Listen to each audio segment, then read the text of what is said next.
Hello students, स्वागत आहे तुमचं माझ्या युट्यूब चॅनलवरती। तर लास्ट लेक्चर मध्ये आपण तुमचा सॉलिड स्टेट चॅप्टर स्टार्ट केलेला आहे, बरोबर आहे। त्यामध्ये आपण स्टेट्स ऑफ मॅटर तसेच सॉलिडचे जे काही क्लासिफिकेशन आहे, solid, crystalline solid and amorphous solid, आणि त्यामध्ये आपण त्यांचे जे काही डिफरन्सेस आहेत ते डिफरन्सेस लर्न केलेले आहेत। आणि क्रिस्टलाइन सॉलिडचे जे काही क्लासिफिकेशन्स आहेत, आता क्लासिफिकेशन कोणकोणते, तर आयोनिक सॉलिड, त्यानंतर covalent solid, molecular solid and metallic solid, हे आपण क्लासिफिकेशन लास्ट लेक्चर मध्ये पाहिलेले आहे। तर आता नेक्स्ट पॉइंट आहे तुमचा क्रिस्टल स्ट्रक्चर। आता क्रिस्टल स्ट्रक्चर म्हणजेच काय, आता तुम्ही घरामध्ये तुमचे डेलीचं एक्झाम्पल सांगते। घरामध्ये तुम्ही साखर पाहिलेली आहे, बरोबर आहे। साखरेचा शेप कसा असतो, एकदम क्यूब मध्ये असतो। साखर छोटी असते पण तुम्हाला आता बोर्डवरती दिसलं पाहिजे त्यामुळे मी मोठी काढते। आता या ठिकाणी हे साखर आहे समजा। आता साखरेचं जे काही शेप आहे तो शेप कसा आहे, क्यूब आहे, बरोबर आहे। म्हणजेच या साखरेचे जे काही पार्टिकल्स आहेत, साखरमध्ये प्रेझेंट असलेले पार्टिकल्स, ते पार्टिकल्स कसे अरेंज असतील, रेग्युलर अरेंज असतील, बरोबर आहे। रेग्युलर सोबत त्यामध्येच आता एकच पार्टिकल रिपीट आता ही तुमची शुगरची क्यूब आहे। आता ही क्यूब फॉर्म होण्यासाठी त्यामध्ये जे काही पार्टिकल्स असतील ते पार्टिकल्स कसे असतील, रेग्युलरली अरेंज असतील।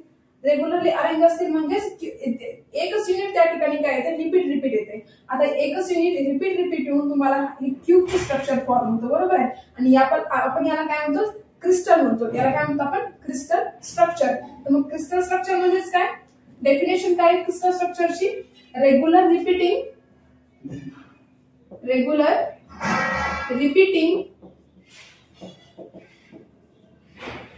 अरेंजमेंट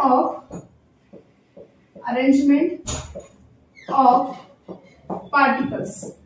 काय डेफिनेशन, जे काही तुमच्याकडे आता क्यूबचं स्ट्रक्चर आहे त्या क्यूबच्या स्ट्रक्चर मध्ये पार्टिकल्स कसे रिपीटिंग युनिट मध्ये प्रेझेंट आहेत। म्हणजे या ठिकाणी स्मॉल पार्टिकल्स काय होतील, एकत्र येतील, आणि स्मॉल पार्टिकल एकत्र येऊन तुम्हाला काय होतं, त्या ठिकाणी क्यूबचं फॉर्मेशन होतं।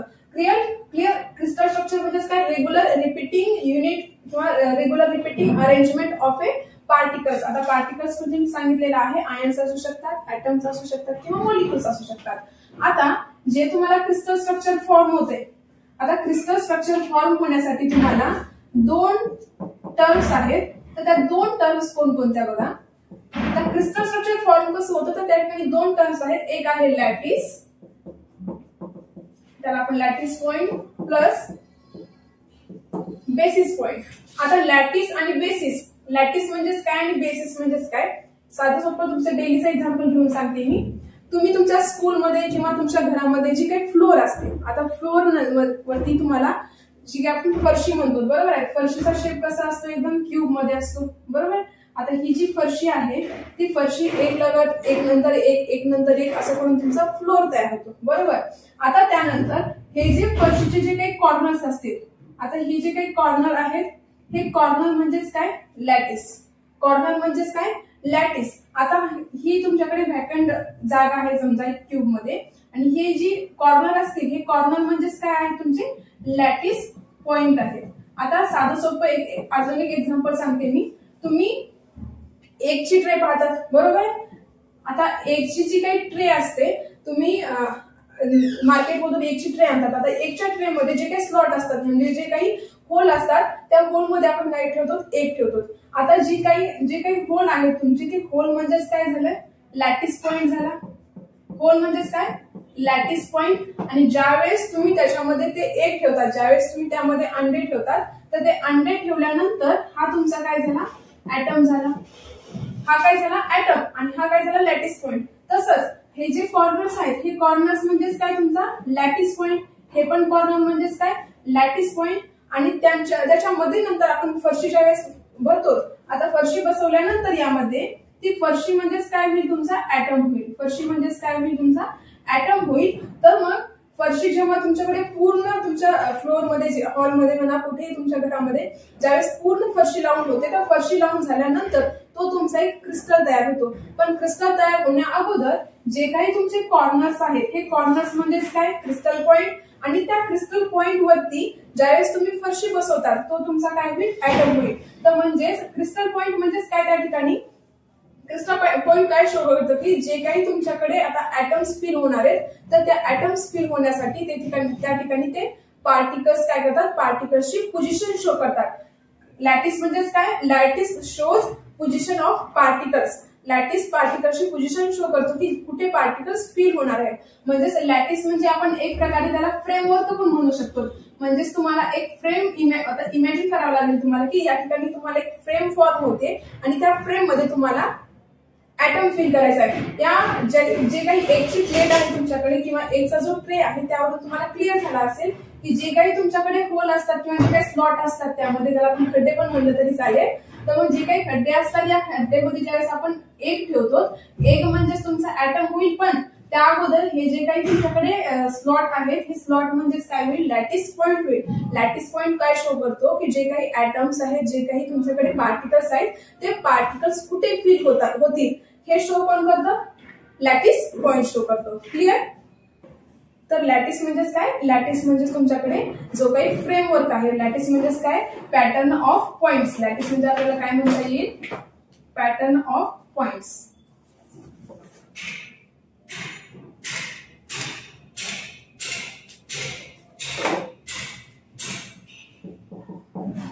लॅटिस म्हणजेच काय, पॅटर्न ऑफ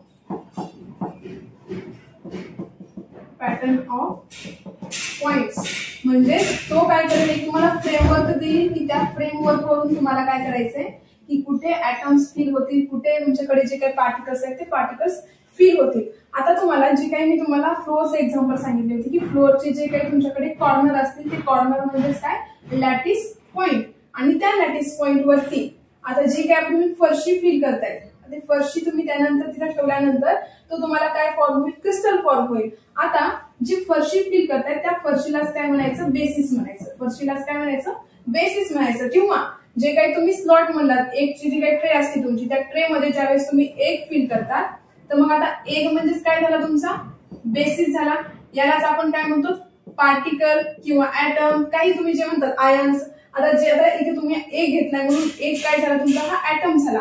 हा ऍटम तुम्ही काय करतात, या स्लॉट मध्ये फील करतायत. म्हणजेच हा स्लॉट म्हणजे तुमचा काय झाला, लॅटिस पॉइंट झाला. हा स्लॉट म्हणजेच काय झाला तुमचा, लॅटिस पॉइंट झाला. आणि हा एग म्हणजेच काय आहे, आता ऍटम आहे. तर मग ज्यावेळेस या स्लॉट मध्ये किंवा या खड्ड्यामध्ये ज्यावेळेस हा एग तुम्ही फील करता, फील केल्यानंतर जो तुम्हाला फॉर्म होतो तो तुम्हाला काय असेल, ते तुमचं क्रिस्टल स्ट्रक्चर असेल. क्लिअर. म्हणजेच लॅटिस पॉइंट काय आहे तुमचा, लॅटिस पॉइंट एक तुमचा इमॅजिनरी पॉइंट आहे. आणि जो काही बेसिस आहे तो बेसिस काय आहे, रिअल तुमचा ऍटम आहे किंवा तो काही तुमचा मॉलिक्यूल आहे. म्हणजेच बेसिस म्हणजेच काय म्हणता येईल आपल्याला, बेसिस म्हणजेच रिअल पार्टिकल,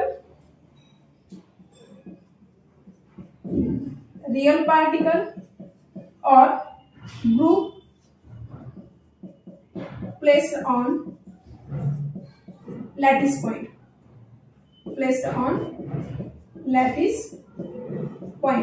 म्हणजेच जे काही लॅटिस पॉइंट आहे त्या लॅटिस पॉइंट वरती तुम्ही काय करतात, ऍटम फील करतायत. म्हणजेच तुम्हाला आता एक प्रकारे जे काही क्रिस्टल स्ट्रक्चर फॉर्म होत आहेत, क्रिस्टल स्ट्रक्चर कशाने फॉर्म होत आहेत, लॅटिस प्लस बेसिस. जर लॅटिस असेल तर त्या ठिकाणी लॅटिस म्हणजे तो तुमचा एक इमॅजिनरी पॉइंट असेल आणि त्या पॉइंट वरती तुम्हाला काय करायचंय, जो ऍटम आहे किंवा जो काही पार्टिकल आहे तो पार्टिकल फील करायचा. म्हणजे लॅटिस पॉइंट काय शो करेल की बाबा बेसिस म्हणजे त्या ठिकाणी कोणता ऍटम फील होईल. आता आणखीन एक एक्झाम्पल तुम्ही पाहतात की जो तुमच्या काही घराचा मॅप असतो, तुमच्या घराचा जो काही मॅप आहे तो मॅप म्हणजेच काय होईल, तुमचा लॅटिस पॉइंट होईल. मॅप म्हणजेच काय होईल, लॅटिस पॉइंट होईल. आणि ज्यावेळेस तुम्ही जे काही फर्निचर फील करतात, आता लॅटिस पॉइंट म्हणजे तुमच्या घराचा मॅप झाला. आणि ज्यावेळेस तुम्ही फर्निचर घरामध्ये पूर्ण सेटल करतात, सेटल केल्यानंतर जे काही फर्निचर आहे ते फर्निचर काय होईल, तुमचा बेसिस होईल. म्हणजेच तुम्हाला जे क्रिस्टल स्ट्रक्चर फॉर्म होतं ते क्रिस्टल स्ट्रक्चर कशाने फॉर्म होतं, लॅटिस प्लस बेसिस. ज्यावेळेस लॅटिस म्हणजे तुमचा इमॅजिनरी पॉइंट आणि बेसिस म्हणजेच त्या इमॅजिनरी पॉइंट मध्ये कोणता घटक तुमचा फील होईल किंवा कोणता ऍटम तुमचा त्या ठिकाणी फिक्स बसेल तो तुमचा बेसिस होईल. म्हणजेच क्रिस्टल स्ट्रक्चर तुम्हाला कशापासून फॉर्म होईल, क्रिस्टल स्ट्रक्चर तुम्हाला लॅटिस प्लस बेसिस या दोन्ही पासून तुम्हाला काय होतं, क्रिस्टल स्ट्रक्चरचं फॉर्मेशन होतं. लॅटिस म्हणजेच काय, तुमच्याकडे पॉइंट्सची रचना असेल. आपण इथे वाटलंच तर मराठीत मी लिहिते. लॅटिस म्हणजेच काय असेल, तुमच्याकडे पॉइंटची रचना असेल. आणि जो काही तुमचा बेसिस आहे, बेसिस म्हणजेच particles particles or atom on a point. म्हणजेच त्या पॉइंट वरती काय होईल, ते ऍटम किंवा पार्टिकल फील केले जातील. तर क्लिअर. क्रिस्टल स्ट्रक्चर म्हणजेच काय? Crystal structure is the regular repeating arrangement of A particles. Regular repeating arrangement of A particles. आणि जे काही क्रिस्टल स्ट्रक्चर फॉर्म होतात तुम्हाला, ते क्रिस्टल स्ट्रक्चर कशापासून फॉर्म होतात? लॅटिस आणि बेसिस. तर आता लॅटिस म्हणजेच काय? तर लॅटिस म्हणजे तुम्हाला फ्रेमवर्क आहे, एक इमॅजिनरी तुम्हाला काय करायचे, पॉइंट कन्सिडर करायचे. आता आणि बेसिस म्हणजेच काय? तर त्या पॉइंट मध्ये जे काही तुमचा घटक फील होणार आहे, जो काही तुमचा ऍटम म्हणा किंवा मॉलिक्यूल फील होणार आहे, तो ऍटम म्हणजेच काय असेल? तुमचा बेसिस असेल. तर लॅटिस म्हणजेच काय? पॅटर्न ऑफ पॉइंट्स किंवा त्याला आपण फ्रेमवर्क म्हणतो. आणि बेसिस म्हणजेच काय? रिअल पार्टिकल और group placed on the lattice point. जे की एक एक्झाम्पल तुम्हाला साधं सिंपल आहे, लगेच लक्षात येऊन जाईल की जे काही तुमच्याकडे स्लॉट असतील ते स्लॉट म्हणजेच लॅटिस पॉइंट आहेत. आणि जे काही एग आहेत ते एग म्हणजेच काय आहे? तुम्हाला बेसिस आहेत. क्लिअर. आय होप ज्या काही कन्सेप्ट आहे त्या कन्सेप्ट क्लिअर झाल्या असतील. आणि जर लेक्चर आवडला असेल तर लाईक करा, शेअर करा आणि चॅनलला सबस्क्राईब केलं नसेल तर सबस्क्राईब करा, जेणेकरून तुम्हाला नोटिफिकेशन भेटतील. आणि आपल्या ज्या काही आता ह्या झाल्या ज्या लेक्चर मध्ये जे काही पॉइंट झालेले आहेत त्या पॉइंटच्या नोट्स तुम्हाला व्हॉट्सअप ग्रुपवरती सेंड केल्या जातील. सो लेक्चर कसं वाटलं ते कमेंट सेक्शन मध्ये कमेंट करा. थँक्यू.